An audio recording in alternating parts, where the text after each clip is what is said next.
Traffic నియంత్రణలో Renigunta CI Jayachandra ఆదివారం traffic క్రమబద్దీకరణలో భాగంగా రేణుగుంట పట్టణంలోని బస్టాండ్, రైల్వే స్టేషన్ పరిసర ప్రాంతాలలో సర్కిల్ ఇన్స్పెక్టర్ జయచంద్ర రోడ్డుపై ఉన్న వ్యాపారస్తులకు ట్రాఫిక్ నియంత్రణపై అవగాహన కల్పించారు. చిరు వ్యాపారస్తుల బండ్లు వాహన రాకపోకలకు ఇబ్బందులు తలెత్తకుండా తగిన చర్యలు చేపట్టారు.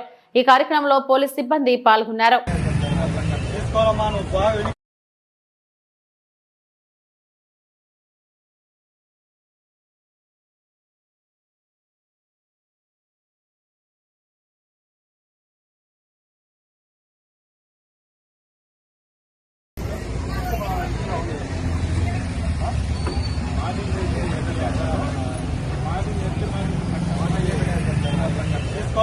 బాగా